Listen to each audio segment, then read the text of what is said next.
আমাদের মা বোনদের একটা কমন প্রশ্ন আছে, অনেক ভাইদেরও কমন প্রশ্ন আছে, সেটা হলো যে কারোর যদি ভাঙতি রোজা থাকে, কাজা রোজা থাকে, যে গত রমজানে আপনি হয়তো অসুস্থতার কারণে 2টা রোজা রাখতে পারেন না, 4টে রোজা ভাঙা পড়ছে, কোনো মা বোন মাসিকের কারণে তার কয়টা রোজা, 7টা 8টা রোজা বা 10টা রোজা 5টা রোজা তার ভাঙতি পড়ছে, এই রোজাগুলো তিনি আগে রাখবেন নাকি শাওয়ালের 6 রোজা আগে রাখবেন? এটা হলো প্রশ্ন। এই প্রশ্নের উত্তর হলো অবশ্যই রমজানের রোজাগুলো আগে রেখে তারপরে শাওয়ালের 6 রোজা রাখতে পারলে বেশি উত্তম। কারণ নবী সাল্লাল্লাহু আলাইহি সাল্লামের হাদিসে আমরা দেখি তিনি বলেছেন, যে ব্যক্তি রমজানের রোজা রাখলো এরপরে শাওয়ালের 6 রোজা রাখলো তার জন্য ফজিলত হলো সারা বছর রোজা সওয়াব। তাহলে আগে রমজানের গুলো শেষ করে তারপরে শাওয়ালের 6 রোজা রাখতে পারলে বেশি ভালো। কিন্তু যদি কোনো মা বোন বা কোনো ভাই তার মনে হয় যে না, ভাঙতি রোজাগুলো রেখে তারপরে আবার শাওয়ালের 6 রোজা রাখা আমার জন্য কঠিন হবে, গড়ে 10-15টা রোজা রাখতে এক মাসে আমার জন্য চাপ হয়ে যাবে, তাহলে যে কোনো একটা অপশন যদি বেছে নিতে হয় তাহলে আমি বলবো অবশ্যই আপনি শাওয়ালের 6 রোজা, যেহেতু শাওয়ালের পরে আর প্রযোজ্য হবে না, এর সব শাওয়ালের পরে আর পাবেন না, এই জন্য শাওয়ালের গুলো আগে রেখে ফেলেন এবং কাজাগুলো যদি পরে রাখেন ইনশাআল্লাহ আপনি পরিপূর্ণ সওয়াব পেয়ে যাবেন। তবে আগে যদি রমজানগুলো শেষ করতে পারেন সেটা বেশি উত্তম, সেটা বলাই বাহুল্য। তাহলে শাওয়ালের 6টা রোজা রাখার চেষ্টা করবো তো ইনশাআল্লাহ।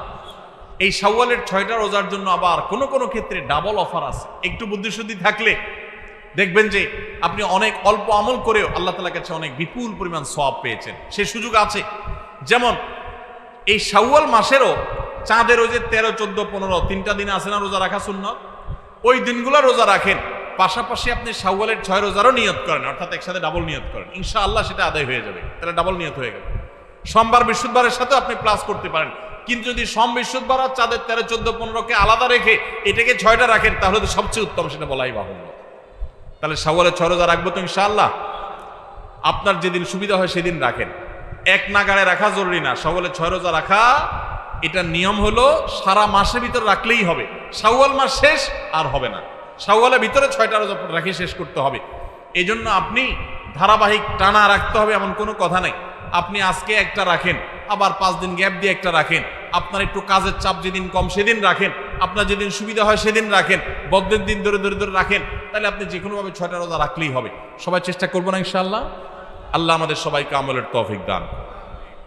ভাইরা আমার, তাহলে রমজানের আমলের চেষ্টা, রমজানের ইবাদত, রমজানের নামাজ, রমজানের রোজা, রমজানের তিলাওয়াত, রমজানের দান সদকা, এগুলো শুধু রমজানেই সীমাবদ্ধ নাকি রমজানের পরেও করা লাগবে? লাগবে কি লাগবে না? অতএব মসজিদে রমজানের পরে যেতে হবে কি হবে না? সবাই যাবো তো ইনশাআল্লাহ?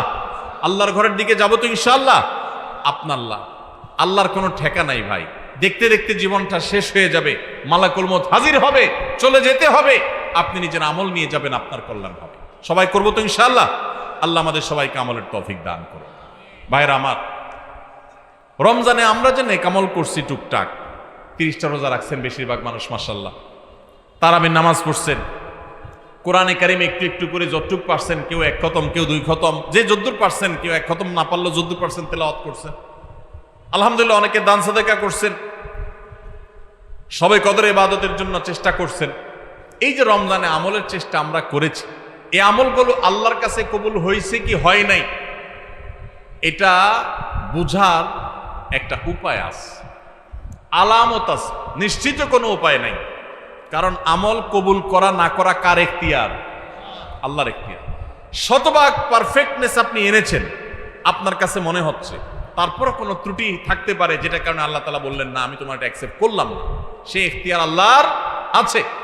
কিন্তু আমরা যে নেক আমলগুলো করি এগুলো সম্পর্কে ওলামায়ে কেরাম অনেক সালাফ, ইসলামের ইতিহাসের সোনালী যুগের স্বর্ণ মানবগণ, পূর্বসূরীগণ আমাদের, তাদের উক্তি আছে যে কোনো কোনো আমলের কবুল হওয়ার ব্যাপারে পূর্বাভাস, আলামত এটা জানা যায়, আলামত দেখে সুধারণা করা যায়। নিশ্চিত কোনো গ্যারান্টি নেই, কবুল হয়েছে কিনা বলার সুযোগ নেই, তবে অনুমান করা যায়, ধারণা করা যায় যে হয়তো আল্লাহ কবুল করেছেন। তাহলে রমজানে আমাদের আমল ইবাদত কবুল হয়েছে কি হয় নাই সেটা বুঝার যে আলামতটা, সেটা কি বলে দিব আপনাদেরকে? তাহলে একটু মাপে নিলেন যে আপনার আমলটা কবুল হলো কি হলো না, চেষ্টা করলেন, উৎসাহিত হলেন, অনুপ্রাণিত হলেন, বলবো আমি সেটা? ভাইরা আমার, সেটা হলো, সে আলামতটা হলো রমজানে যে আমলগুলো করেছেন, শুধু রমজানের জন্য এটা কথা না, সারা বছরের জন্যই প্রযোজ্য। কোনো আমল করার পর সে আমলটা যদি আপনি ধারাবাহিকভাবে করতে পারেন, কন্টিনিউয়াসলি করতে পারেন, বারবার করতে পারেন, একাধিকবার করতে পারেন, ওইটার ধারা যদি ধরে রাখতে পারেন, তাহলে আপনি আল্লাহর ব্যাপারে সুধারণা করতে পারেন। আল্লাহ আপনার আগেরটা কবুল করেছেন, এই জন্য পরে আবার করার তৌফিক দিয়েছে। আল্লাহর কাছে আমল এবং ইবাদতে কবুলের একটা ছোট্ট আলামত এটা, যে আল্লাহ তাআলা রমজানে আপনি ফরজ রোজা রেখেছেন, রমজানের পরে শাওয়ালে 6 রোজা রাখার তৌফিক হয়েছে, সোমবার বৃহস্পতিবার রোজা মাঝে মাঝে রাখার তৌফিক হয়, চাঁদের 13, 14, 15 রোজা রাখার তৌফিক হয়, মাশাআল্লাহ। তাহলে আপনি সুধারণা করতে পারেন আমার রমজান রোজা আল্লাহ কবুল করেছেন, সম্ভবত, নিশ্চিত না, হয়তো আল্লাহ কবুল করেছেন, সেজন্য আমাকে ওইটা আবার নতুন করে করার তৌফিক দিয়েছে। রমজানে আপনি তারাবির নামাজ পড়েছেন, রমজানে বাইরে 5 ওয়াক্ত নামাজ ধরে রাখছেন, তাহাজ্জুদ মাঝে মধ্যে পড়ার চেষ্টা করেন, হিম্মত করেন, নিয়ত করেন, সুধারণা করতে পারেন আল্লাহ হয়তো আমার রমজানেরটা কবুল করেছেন। কারণ আল্লাহর পদ্ধতি হলো কোনো আমল করার পর বান্দা সে আমলটা যদি আল্লাহ অ্যাকসেপ্ট করেন, ওই আমলটা বান্দাকে নিয়মিত করার সুযোগ দেন, তৌফিক দেন। এটা দেখে আন্দাজ করা যায় যে হয়তো আল্লাহ তাআলা আমল কবুল করেছেন। আর রমজানের আমল রমজানেই শেষ, একেবারে প্যাক করে ফেলছেন, আর আমলের ধারে কাছে যান নেই, তাহলে লক্ষণ খারাপ। আপনার আমল কবুল হয়েছে কিনা গ্যারান্টি কেউ দিতে পারবে না, হয়তো কবুল হয়ে গেছে, কিন্তু এখানে লক্ষণ খারাপ। আপনার টেনশনের কারণ আছে যে আমি কেন আর আমলগুলো করতে পারছি না, তাহলে কি আমার আমলগুলো আল্লাহ কবুল করেন নাই? ভাইরা আমার, এটাকে আমি একটা উপমার সাথে দিয়ে একটু বোঝানোর চেষ্টা করি। উপমাটা হলো হালখাতা। আপনাদের এলাকায় হালখাতা আসেনি? এখন আগের মতো এত ব্যাপক হালখাতা সিস্টেম নাই। আমরা আমাদের শৈশবে দেখছি প্রত্যেক দোকানে দোকানে হালখাতা আছিল। তো হালখাতার সিস্টেম হলো যে বছরে একদিন হালখাতা হয়, সাধারণত পয়লা বৈশাখে হালখাতা হতো। এখন হালখাতা না, এখন পান্তা ইলিশ। হালখাতার জায়গা দখল করে ফেলছে কিসে? পান্তা ইলিশে। হালখাতা ছিল গ্রাম বাংলার ঐতিহ্য, সেটা চলে যায় ওই জায়গায় ঢুকছে কি? পান্তা ইলিশ। যাই হোক, তো হালখাতার সিস্টেম হলো সারা বছর যা বাকি খাইছেন এই সব টাকা হালখাতার দিন পরিশোধ করে একদম আপনার হিসাব ক্লিন করবেন, পরিষ্কার হয়ে যাবে, কোনো দেনা বাকি থাকবে না। তাহলে এবার আপনাকে দোকানদার একটু মিষ্টি মুষ্টি খাওয়া, জিলাপি টিলাপি খাওয়া, আর নতুন করে ওই দিনই যদি আবার বাকি চান, যত টাকা চান আপনাকে বাকি দিবে। এই না হালখাতার সিস্টেম? আর যদি আগের টাকা বাকি না দেন, এই আগের টাকা পরিশোধ না করেন, কিছু দিয়া আর বলেন যে ঠিক আছে বাকিটা দিব, এখন আবার নতুন করে বাকি দেন, তো হালখাতার শরীয়তে, হালখাতার নিয়মে ওইটা কিন্তু গ্রহণ হবে না। ঠিক না বে ঠিক?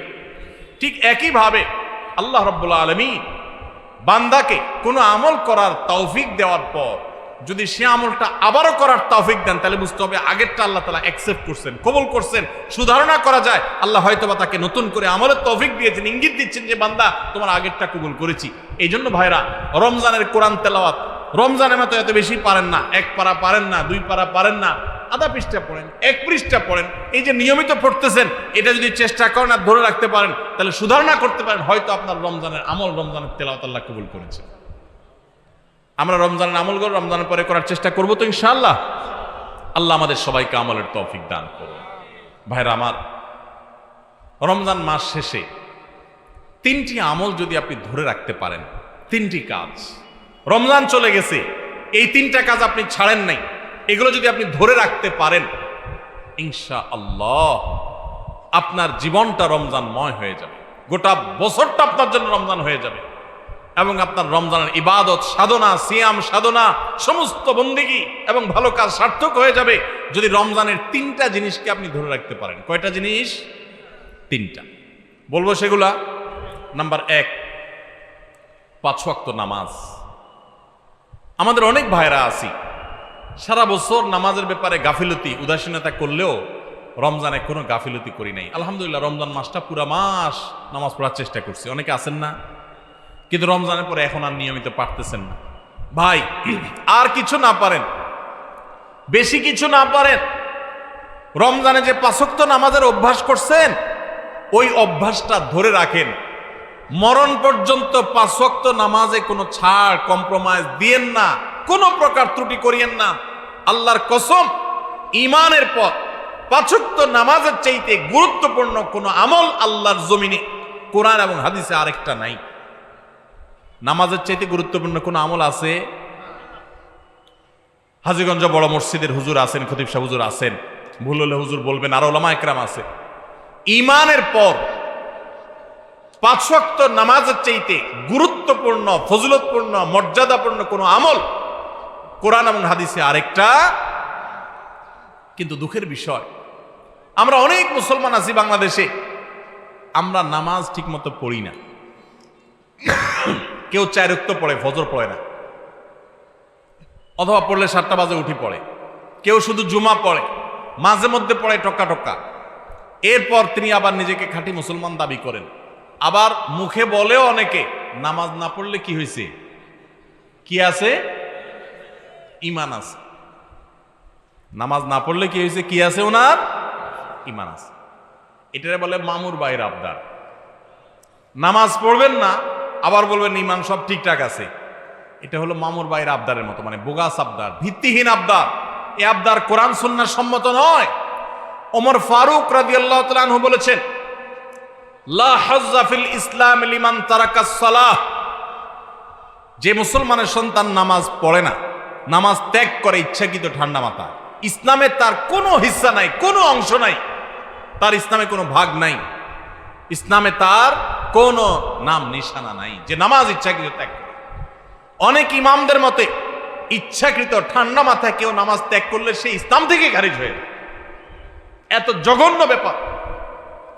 অন্য যত আপনি গুনাহ করেন না কেন, গুনাহের কারণে আপনি পাপিষ্ঠ হবেন, অপরাধী হবেন, শাস্তিযোগ্য হবেন, কিন্তু বেঈমান হবেন না।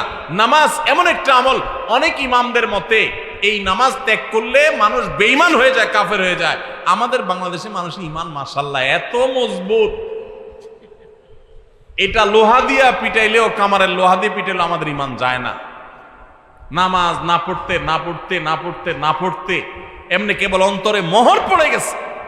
এরপরেও সে বড় গলায় দাবি করে, নামাজ না পড়লে কি হয়েছে? আমার ঈমান ঠিক আছে।